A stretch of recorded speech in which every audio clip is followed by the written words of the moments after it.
everybody, and welcome back to another breed showcase. Today we're looking at the updated Connemara, and I'm doing so with Lotta, who's right here with me. Hello, Lotta. Would you like to introduce yourself? Hello, my name is Lotta. I'm a freelance 3D artist. I do characters and creatures for Star Stable. The past year I've been working on the horse team, and the past couple months on the Connemara pony. The Connemara pony, and it is so cute. So I guess you mentioned it a little bit there, but what was your role in making this horse, and what has your role been now? What have you been working on previously during your time here now? So first I have made some variations for the Equestrian Festival, some code variations, and then after that I have worked on the codes for the mule, and then for a couple months I have helped with the tech refitting. Well, like the fitting part, still a lot of it needs to be through QA, but I did a lot of that. And then the last few months I have been working on the Connemara, and the thing that I do is the 3D modeling is basically you make the shape and the colors of the horse. So I don't animate, but I do make I make like the legs long or small or thick or making the slim. actual horse itself, kind of giving them the shell to animate. And then also the painting, just where the shadows are and the lighting And so this is your second horse project then, because first horse, I guess, if you did the mule. Because I don't know, it's always so like, okay, do we call it a horse or not? But I mean, I guess it's technically a horse breed. Yeah, and the horse was, or the mule was started by another artist, by 𝘱𝑓𝑒Liina. So I didn't do the full modeling process of that one. But yeah, it's also like technically not a horse. So I guess this is the first horse that I worked on, from start to finish. That's lovely. But how was it then, like, to make your first full horse? How, like, did you have a certain horse that you started from, or was it like a model that you had to make completely from scratch, or like how does the process look like when you're making it? So there's a base mesh, which is like, if you know anything about 3D modeling, you work with polygons basically, like you make like little triangles, and there is a base mesh of polygons that we use for the horse, and every time we start a new horse we take that base mesh and then we shape that one. What I did for this horse is I sculpted a Connemara, so I could get like the muscles in the right place, and then I made sure that the base mesh had the same shape. Yeah, that's the kind of modeling that I've done for this horse. And then usually you would UV a model, but this horse already has UVs because we use a base mesh, which has like a lot of work already done. Instead, you can focus on like extra stuff. So like I've made an extra mane style for this horse, and I also took an existing mane style from another horse, and I also gave that to this horse. Yeah. You don't really have anything like that closely to compare to, but I guess it's always a challenge when we're working on the horses that end up being like over a holiday. So we have the ones that end up going like into the summer holidays, but I think the winter ones almost seem to be a bit worse because it's like everyone goes away over winter, and this winter has been especially like that because we have so many like squeeze days, and it's like people can take like 4 days off, and then they have like in total it's like 2 weeks that they end up being away. So a lot of people have been away, and I mean, I guess that has to be some added pressure knowing that like, you have the deadline, or like the release date is in January, but like we had to be almost done before Christmas and like winter. That has to be tough. Yeah, it was a tight deadline, and then also making sure that, because for me it's easy to do like, oh, I will just add like this quick mane style from the from the mane style pool, like, oh, this horse had a cute braid, I will. For me, it's not that much work to add that, but then QA has to do like a lot of extra work for that. Yeah. So to make sure that not only did my work fit in the was done before Christmas, but that also to make sure that QA would also have time before Christmas, mostly. That was a bit of a challenge. And I guess that's a good point as well to bring up, because we're recording this, usually when I record these breed showcases, it's like the week before, so everything is completely done. But now, for the sake of time, we're actually recording this. It's not even 2026 yet, but when you're seeing this, it's going to be. We're already going to be 2 weeks into the new year. So as people are starting to come back from vacation as well, I'm sure that there are going to be some minor bug fixes and tweaks that are going to be done. So maybe something looks a little bit different in the video now than what you're actually seeing in game, but it shouldn't be anything major. But just like be aware that if something looks, oh, that looks main style looked a little bit wiggly there, then it's like, okay, maybe it's been fixed already. So we need to keep that in mind for this video since QA are making their final tickets and stuff like that. So, but it should be pretty much done. We're hoping anyways. No major issues or bugs that are coming up. Yeah, my guess is that there will be some bugs on the tag still, but it's always possible that like there's a brush stroke somewhere that's like, not supposed to be there. Yeah, but there might be some main clipping and stuff like that as well, which QA is still testing, and that usually goes into like the very last minute, because obviously it takes a lot of time, because you need to test all of the coat variations with all of the main styles, so like every single piece of tag, it takes a long time. And it's sometimes very hard to like get those final details, and you stare yourself blind, and then QA comes in and it's like, well, here's this thing, how could you miss that? And you're like, oh, well, I wasn't looking at that. Every time I'm like, oh, I'm done, like, oh, I did such a good job, like I tested it, everything looks great, I'm so proud. And then QA is like, well, actually, like the whole nose is clipping through the bridle here, so I'm like, huh? What? Like, how can I miss that? And like big things as well, and you just it's its own profession for sure, to be able to methodically go through everything, pick out the bugs like that. I feel like there's always this list when you think that And I feel like it's also like, that's something I've realized since I started working here, that like I feel like the horses are never fully done, because if you just gave animators an unlimited time, they would polish it until death, because like there would always be something that they would be like, oh, what if I just tweak this a tiny bit here? And it's like, oh, how do you have the energy? You need to like stop yourself at some point.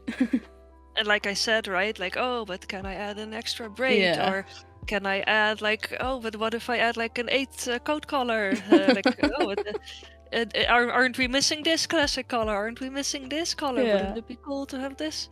I mean, you have to stop yourself. Yeah, the deadlines need to be set, because otherwise nobody would get anything done. But I guess speaking of done, we're hoping that the coats are done. So should we take a look and see what we have here? Sure, yes. Because I'm very excited for this lineup. I'm just starting with the first one in the list here, which is the iconic, in my opinion, the iconic Fleabitten Grey. And I guess because this is a remake of our very first Generation 3 horse, which was, in my opinion, a very iconic horse. Like, I love that horse so much. I still think it does kind of like hold up in like its own quirky way. It's very pretty still, the model itself. So I mean, did you feel any like extra pressure kind of updating that horse, or was it like anything else, you know?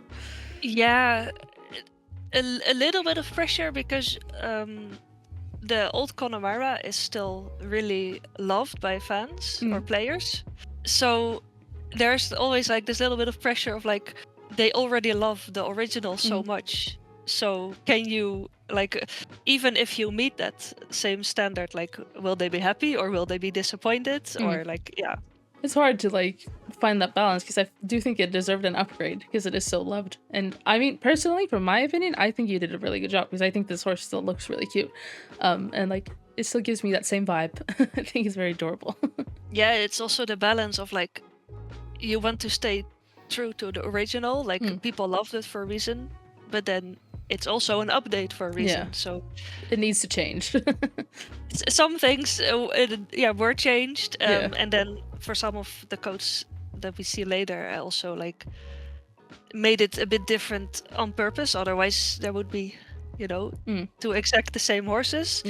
Also looking at the other releases around it, just like how can we make sure that the horse is still unique. But this one is pretty much very, very based on the original coat. I mean, it's a good color to like remake because you can never make it like exactly the same with all the spots and stuff. Yeah. But I guess how do you go about the process of like which ones should we remake and not? Like, because we just scrolling through the list here, we have some that like look a little bit very close to what we had. So we have the flea bitten, and we also have the like kind of roan-ish towards the end there. Also, to some degree, the second to last one on the list. I don't know what you would call that color even, but like the kind of, I don't know, is it a sooty buckskin? Yeah, so well, that's interesting question, what you call the color. Officially, this is a dun horse, but it has buckskin genetics. Okay. It's a very interesting thing where in Ireland, definitely, but I think just Europe in general, in the olden days, if the horse was like a golden body with black mane, it was done. You called it done. And then the Connemara's, they're still called dun, even though now we know that dun is like a completely different genetic strain, and this horse is actually the rest of the world calls them buckskins. Scientifically, they are called buckskins, but the breed registry says this is a dun horse. I had no idea about that. That's so cool. Because I mean, this is kind of a remake, I guess, or this does remind me of the like one of the original ones, which I don't know if we can even call that a code color, because I feel like some of those colors are just like they just painted a horse and called it a day. It's like not an official like this is the color that we're making now. So I mean, I think it's very pretty. Yeah, this is definitely a remake. And then we have the roan. That was a remake, I'm assuming, because it's very similar. Yes. Yep. The roan is also a remake of the old ones. And then the flea bitten. So I guess those three are the only ones that are like we're remaking the horses, right? Those I stayed pretty close to the original. Of course, also looking at real life horses. But for those three, definitely stayed close to the original. And then we do have a dapple gray. It's the second horse.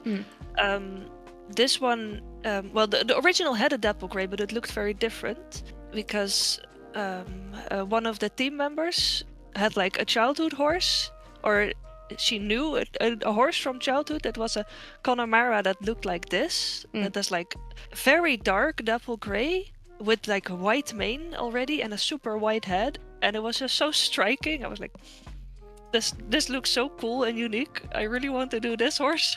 I mean, I think it's good because this one to me stands out a lot because I think it's very like eye-catching, and we have the like the normal flea bitten. That's like your, if you want a gray horse, then this is, or like a white horse, then this is the one you can have. But you also have this like super cool, striking, like almost a metallic kind of gray horse. I think it's very pretty. It's so nice. Yeah, and then the second one, or the third one, it's also a buckskin or dun, and it is also graying out, which can be a bit more difficult to see on buckskins because there's already lighter. But this is also based, so with the original horses, there is one that would probably also be a graying out buckskin. I think the one with a lot of like sun bleaching in the mane. Oh yeah. But then another person of the team had like, oh, but this is a childhood horse, or like a horse from my childhood that was also Connemara, and that was this kind of graying out buckskin that had like the white head, and then just like the rest was just like very light cream, so probably graying out. I played up the dapples a bit more to make it more obviously gray, but like it's more based on like a real life horse that someone knew than that it's very close to the original Connemara. I feel like you can always tell, and I think I said this to I think it was Kylie, that like I feel like you can always tell when a horse is based off of a real life horse. I think maybe it was Alicia, sorry. But like I spoke to another one of our horse like animators and artists. Basically, we talked about how the fact that like if an animator or if an artist is able to reference an actual horse in real life, and of course we can't, like you guys are looking up pictures on Google and stuff, but then we can't really do like a one-to-one copy. But when we have like references from our team in general, like I've had my horse put in the game now, Tia, for example, meaning I was able to bombard Kylie with pictures for that one, And I feel like it makes the horses look very different. I feel like you can really tell when you guys have had the chance to actually use a real life horse, like as a 1-to-1, because I feel like those coats really stand out and look very pretty. And it just gives even more character, I guess. Yeah, it does. It is nice to like be able to see like the unique details of a horse and be like, that's so cool that I'm gonna use this. And then with employee horses, that's very okay to do, right? But then when you make a horse that is not an employee horse, suddenly you're like, oh, but I can't make it too close to any of the references. So then you really have to mix and match. Like, oh, I love the mane on this horse. I'm gonna take these colors, but then I will make the head marking completely different, or leave out, or add markings to the legs or stuff, or like, oh, but then this other horse has a very cool shade on the flanks that I'm going to take inspiration from. So it's, I think it's really cool to be able to copy a horse and have it so unique in the game, but then it's also, it's okay to do that when the owner of the horse has okayed it, right? Or like, when it's from a person you know. Otherwise, it almost feels like a copyright infringement, even though it's obviously not, but it's like, this is my, like, you randomly log into this horse game and you're like, this is my horse in game, what? What just happened? And I do think, artistically speaking, it's interesting to pick and choose and be like, okay, but what do I think look the coolest? And like, make a almost like a Frankenstein coat of cool inspirations. Because like the second, or no, not the second. Wait, so the Palomino, beautiful, by the way. I just have to like, it's so pretty. I love this horse so much. I found a Palomino horse online that was very dreamy, just like beautiful dreamy horse. And then I was like, okay, I want the dreamy vibe, but I do want it to look, like its own horse. So I made it a bit darker. I gave it some unique markings, and like, it's a different horse. But then I was inspired by like the vibe of the horse, you know? I mean, it does look very magical. I love this, like this shade of a Palomino is just so good. Because it looks so like you say, it really looks dreamy. I love it. This is one of my favorites. Honestly, I could just gush over all of these coats. I think you've done such a good job. Thank you. And then looking at the Roan then a little bit closer, because obviously it's a remake, but it does still look quite different. I love how rich this, like, the redness of the face and then the, like, metallic sheen on the body. It just looks so good. Yeah, it was interesting with the Roan, actually. So when I found out that dun horses were actually buckskin, well, like, scientifically buckskin, I immediately went like, okay, I had difficulty finding Roan Connemara's. Then I was like, what if the term Roan is used for a graying out horse? Because that is very possible with like the old-timey terms, right? Yeah. But then it turned out, no, the genetic Roan is actually possible in Connemara's, just not happening a lot. Like it's a bit more on the rare side, but it actually does occur. And then, then when I knew for sure, I was like, okay, then I can trust. When Google tells me this is a Roan Connemara, I can probably trust it. And then I knew for sure I could go for it. But I did have the moment of doubt where I'm like, is this, like, are they genetically Roan? Or are they Roaning out, but actually graying out, you know? Yeah. So this one almost didn't, like, make it into the cut then, because you weren't sure if it was, like, actually a thing. I wasn't sure, but then because it's such an iconic one, and I know that, so when you choose the coats, like the whole team comes up with like brainstorming and like, oh, and I found this amazing horse, and oh, can we do this and this, and then in the end, someone has to make the final say, right? So that's usually like a management or the equestrian advisor that is like, okay, then this is the final list, but of course the whole team brings up. But then if I would have found out that Roan was not a part of the registry, I would have brought it up, but then it could also be possible still that we choose to include it because some Connemara's, like maybe some crossbreed Connemara's are Roan. I don't know. This is just like theorizing. Like you say, this is like the original Roan, Red Roan from the earliest ones. I think is really iconic. It's my favorite ones of the old Connemara's, to be honest. It's very pretty. I guess we don't really need to say much more about the second to last one again, but it's just, again, so pretty. I love it. It's so rich in color and just so pretty. And then I guess we just have one more left to look at, which is this very pretty chestnut that I adore the shade of. Thank you. It's so funny because like at first glance, like chestnut, like they're one color, right? And then you start to look closer and you're like, oh, but this part is more like reddish brown, and then this is more like yellowish, and then some horses have like different shades in different spots, and then suddenly it's almost like a rainbow of red that you start seeing on the horses. So before starting on this coat, I was like, I'm not gonna like this one. Like this is it's just a red horse, right? Yeah.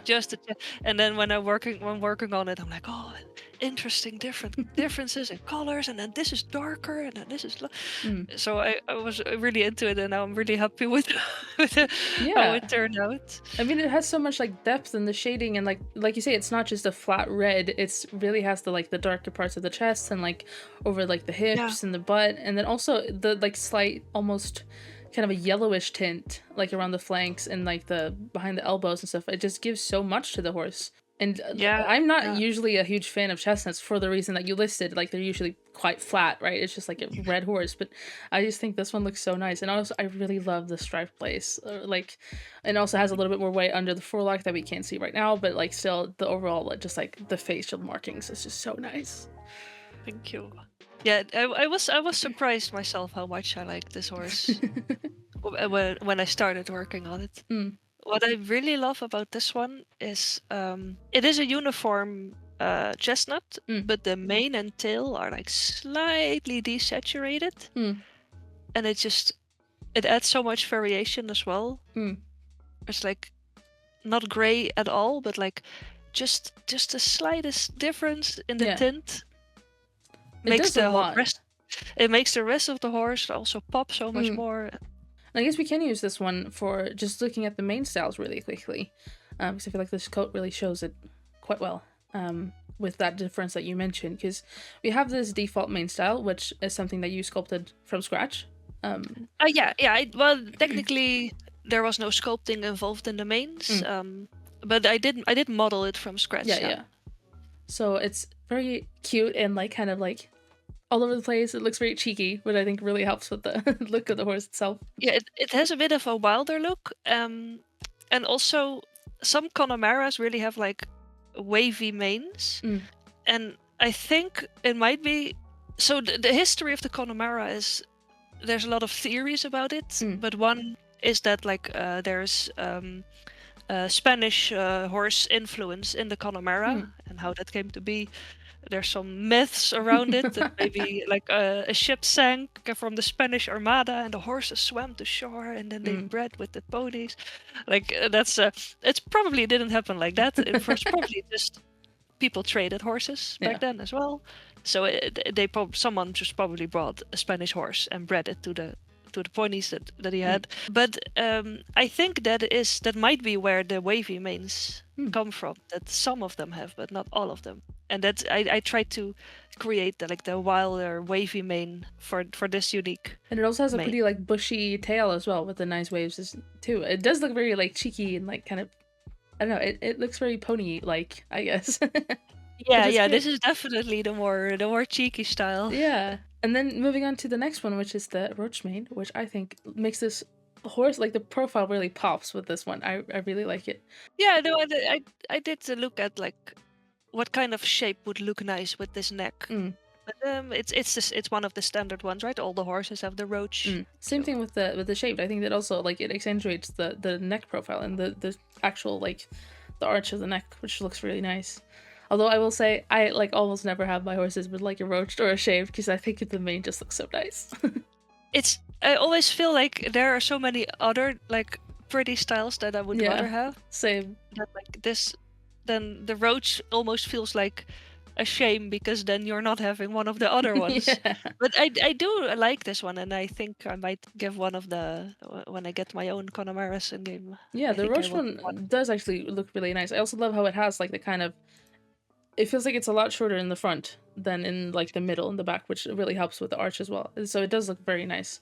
I also really like the tail of this one. It looks very like clean. Yeah, this is the neater pony tail. Yeah.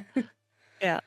No, but for the roach mane, some of them have like a pretty long forelock going up, right? So some of them taper outwards towards the front, but then I found some references where like it tapers back down, and I thought, oh, that looks really cool. So I tried to replicate that look a bit more for this one. And then we have the long braids that are not very long on this horse. I feel like they're quite short than they're compared to what they usually are. Yeah, so I don't think I know any Connemara's in real life, but the question advisor did grow up around a lot of Connemara's, and she was like, no, they usually have sparse mane. Sometimes they are thick, but usually it's like short, thin manes. So I tried to incorporate that in all the mane styles, where it's like the braids are like shorter, bit smaller. And the little button braids make it look so smart and tidy. Like it looks like a proper little show pony. Love that. It does. And then to my favorite, my personal favorite, because this is like my favorite for like pretty much any horse that I have, the like normal sport horse mane. Yeah. And I think it looks so cute. Like just comparing this mane to the normal one, or like the default one, the difference in how the whole horse looks, I think it's quite crazy. Like how different it makes the whole profile look. It's so adorable. The first one is like, you know, in the morning when you get the horse out of the field, and it had a bit of it has been a rainy night, and it had been playing the evening before, like then it looks like that, right? And then you bring it in, and it's like, okay, we're getting back to work. We need to cut the mane a little bit, make it tidy, brush it through. Yeah, but then this is like, oh, now the horse is neat. Yes. You know, you're going to do a show, or maybe show jumping probably with this pony. Yeah. Oh. And then we have the kind of medium normal one that we usually have as well. The one that you had at the beginning. Again, looks really nice, really clean. Yeah, it's basically, it's very similar to the, so shape-wise, length-wise, it's a bit similar to the first mane, but this is like the sleek hair that they can also have. It's very nice. And then I have loved that we've started doing the button braids with the long forelock, because that is like one of my personal favorite styles. That's how I have my horses, like when I'm competing. I love having the forelock down, unless they need their bonnets, because some of mine are a little bit spicy. But the ones that don't need the bonnet will have a loose forelock, because I just think it looks so nice. It does look nice with the braided forelock, but just like having it loose like that paired with the button braids, it looks so cute. I really like this as well. Especially, I like how the forelock accentuates like the pony head, basically. Right? It looks so nice, and I love the mix of the super tidy little button braids and then the loose forelock with like the wavy like kind of longer one. It looks so nice. Same thing with the roached mane with the long forelock. It's like that the contrast looks really nice. Yeah, I think that's my favorite shape-wise. Yeah. But that's it, I guess. We've gone through all of the coats and stuff, and I guess my burning question is, which one is your favorite? Can you pick one, a coat? Oh. Or all of them I are knew your this babies? question was coming. I knew this question was coming, and I don't. I think I have to. They all have like their own thing that I like about them, right? Yeah. These are your children now. You can't. You cannot pick a favorite. Yeah, like I said earlier, I surprised myself by how much I like the chestnut. I really like. Okay, which horse would I get in real life if I could only get one? You only have the start coins for one horse. Oh, I think I would probably go for a classic Connemara. In that case, so either the gray buckskin or the regular buckskin, sooty buckskin. I think. Good choice. I would go for them. And if there was one more coat variation, if you had that unlimited deadline, would you add what other coat would you add? If I had unlimited deadline, I think You'd there are add 8 two. more. I think there are two that would be cool, just like based on the breed, and then maybe not based on how many people would actually like the coat. But a completely grayed out horse, no fleas, I think is very common. So that could be that would probably be a horse that I would add. And then something really cool is like if you have a cream gene on a horse, you either get a palomino or a buckskin. But if you have 2 cream genes on the horse, you get like a cremello horse, which is a very light, cream, almost white colored horse. For the longest time, a double cream Connemara with blue eyes would not be allowed to be registered, because they believed that they were like crazy and like not good in the head, and like they were like, oh, that's just a bad omen or something. Yeah. But it's just another Connemara. There's nothing wrong with them. They just look different. Look a little bit weird. But then in the Middle Ages, that kind of horse apparently was very sought after because it was so special. And then later it was like, oh, this is a bad horse for some reason. And because it has such an interesting history, I would add that. Yeah. Even if maybe people would not really want that color. Like, it has a cool history. It would be really nice. I feel like our cream kind of horses do kind of okay. I feel like a lot of people that I see, at least like online, taking photos and pictures, really like those horses because they do stand out a lot. So maybe one day, maybe, yeah. We will keep that in mind. We will remember. Yeah. So as Lotta has to leave us, sadly, I guess we're just going to say goodbye to you before we get on to the next one, or the next segment of this video. So since you're unfortunately also leaving us very soon after this video goes out from the company, I want to say goodbye, but also thank you for all the work that you've done. I think you are very, very talented. Would you like to tell people what you've got going on in the near future? Yes. So I can't talk about everything because next project has NDA. Secrets. Well, my next client project. But I will also be doing a crowdfunding campaign for enamel pins. I don't know if it's your cup of tea, but I'm making little horses. I've done a lot of research into like Mustangs. Actually, I started this project last year, but then I got the opportunity to work with Star Stable, and then that turned into a whole year. So I had to pause the project, but now I am finally going to bring it to life. Can I just say, I signed up immediately when you sent that link, by the way. The pins are so cute. I'm so excited. Thank you.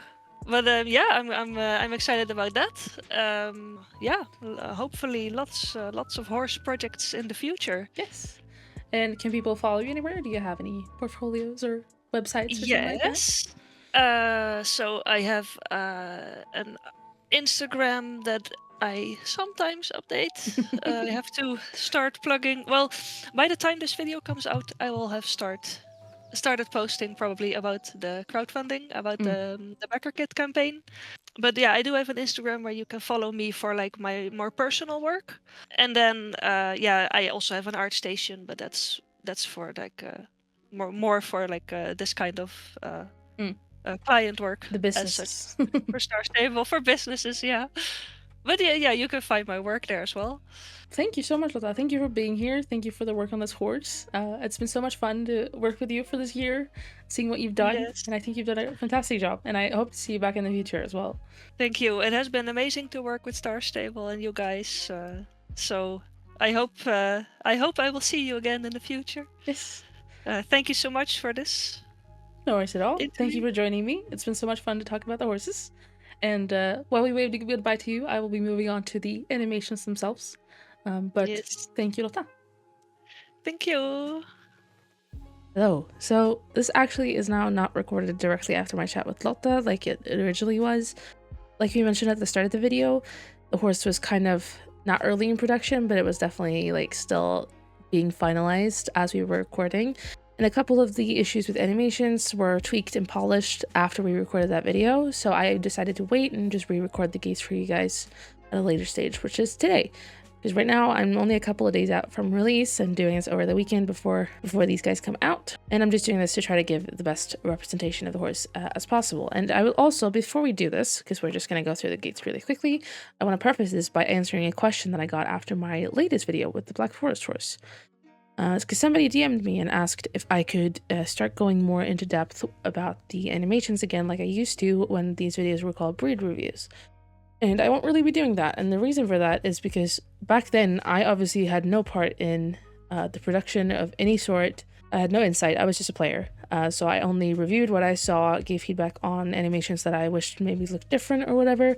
Trying to like explain what I maybe thought felt off or what I thought looked nice and stuff like that in as constructive a way as possible. But now that I work for Star Stable, which is an honor and a privilege, I'm able to actually be a part of these weekly playthroughs of these horses. I'm able to give feedback along the way.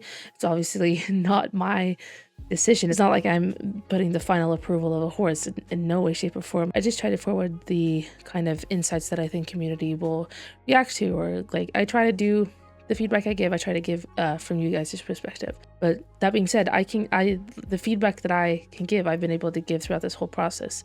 And even though, you know, not every horse is my favorite, it can be someone else's. Someone is always in charge and improves these horses, and who am I to, you know, come in at a later time and then start critiquing as if I haven't been able to say what I thought the whole time. So I stand behind the final product that we've delivered, and I've been able to give feedback to the animators during the process, and I don't feel comfortable doing that now after the fact anymore. So that's why these videos are no longer a breed review, it's a breed showcase, because I'm simply sharing them because I'm able to give some insights from people. And as a player, I loved hearing from people who actually worked on projects within the game. So being able to like interview the people who have been a part of the process in any way, shape, or form, like we just spoke with Lotta here, I love that. And I hope you guys do too. I hope you guys find it fun as I do. And as for the actual animations and the reviews, I obviously can't give any, you know, background insight to the details now because I am not an animator in any way, shape, or form. That means that I'm just going to show you guys the gates and kind of talk a little bit about maybe the direction that was decided and how we went on about the making of this horse and what the vision was. So I hope that explains it, and I hope you understand what I mean. And with that out of the way, it's time to just take a look at the gates, because these videos are more now for people who are maybe a little bit on the fence of buying. You guys can see a little bit longer of a clip than what we are maybe able to include in the trailers that are very short deadline and very quick, and they have to be fast edited and stuff like that to meet our marketing criteria. And I'm able to do a little bit more long form content, which I really enjoy. So let's begin. I just took off the like wrap so you guys could actually see a little bit better, because I felt like they were blocking the view a bit. So let's just start with a walk. I think it's a very casual, calm walk. Like I mentioned, it's not a super dressage pony. It's more of a casual kind of mover, more of an all-around type for everyone to ride, not just a skilled professional or whatever. It can also be a kid's pony. It's definitely how I see it anyways. Same thing with the trot. Not overly collected, cute and bouncy. I love little ears, the way that they bounce a bit.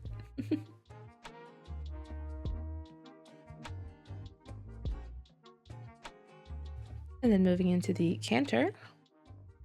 Once again, pretty relaxed, not overly collected or rounded, a bit above the vertical, more of a casual kind of profile of the horse.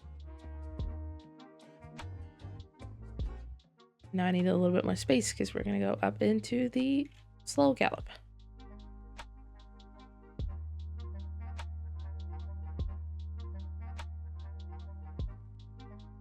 Oh god, I'm running into the fence. Don't mind me. Okay, let's see if we can actually find the space, and without me crashing into the fence, let's look at the fast gallop.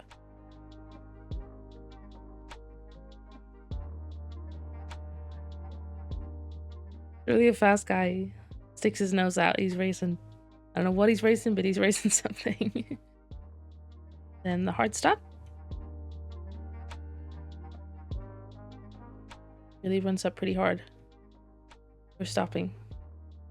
I really like this hard stuff, actually. Very nice. These are the main gates and a hard stop, of course. So let's go through the more separate animations. We have the rear, which I think is a super cool rear. I really love this one. So expressive and so like feisty. I think, again, I keep saying it, but I think there's going to be some really cool pictures. That's really all I care about, you know? I love seeing people's creations on Instagram. I love that one. And this one's going to be super cool. Then we have a special move, which I do want to talk about a little bit, because the special move is something that we've never really done before, because our poor writer almost gets punked off. And I want to give a little bit of a shout out to the animators who managed to get this to work, because not only was it a technical challenge to have the writer actually leave the saddle, but it was also, of course, it's tough for, like, obviously I'm in the English saddle now and you don't really think about it, but we have to make one animation that clears every single one of our saddles. And now we have an animation that actually clears the horn of a Western saddle, no matter the body type. This shouldn't be any, like, of course there might be some minor writing clipping, but it still doesn't look weird or super painful, which I think is just so impressive how they managed to do that, as well as getting the whole system of disconnecting the feet from the stirrups, because obviously they're like attached to the character and to the model normally, and getting them to let go in the right way and then actually reattaching again once you're back. And of course it's not, you know, it's not seamless, but I think they did such a good job to make it look good and like natural. I think it's so impressive. So I was so in awe during the kind of progression of this animation. And also I do want to give a little tip for all my photographers out there. There are some really cool hero poses in this one, even without a writer. Like if you remove the player, I think there are some really cool poses here that can be used for some really creative stuff. So I'm excited once again to see pictures. I just think some of these poses are super cool. So, but yeah, I think that's so cool. It's so creative, and I've really loved seeing it come to life. I'm so impressed that they managed to make it work. So very big props to the animation team for that one. The next one we're going to look at is the special gate, which is the bouncy jump, but it's not a normal bouncy jump because it also has a bit of a bucking every once in a while. There you go. It is actually a randomized animation. There's no set interval or anything like that.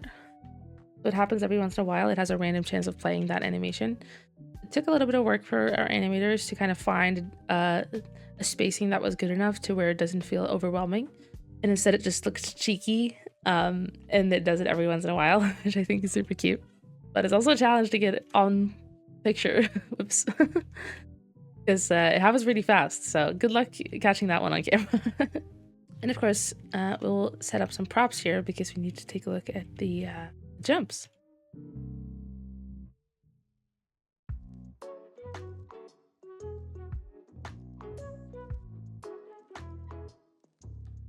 Let's see if we can actually get us still here.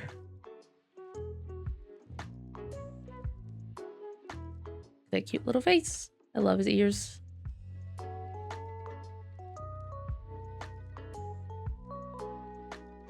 That was jump in the collected canter. Let's have a look at the slow gallop.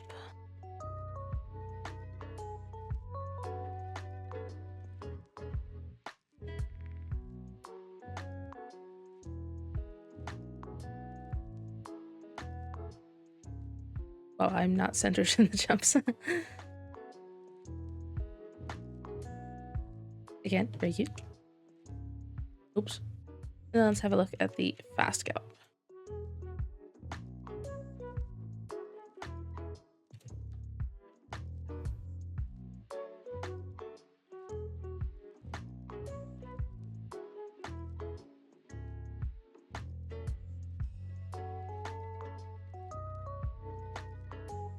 That is what they look like when jumping. Here's a little bit of the down moment. Not fully the landing because I can't struggling to time it right now, but a little swoosh of the tail.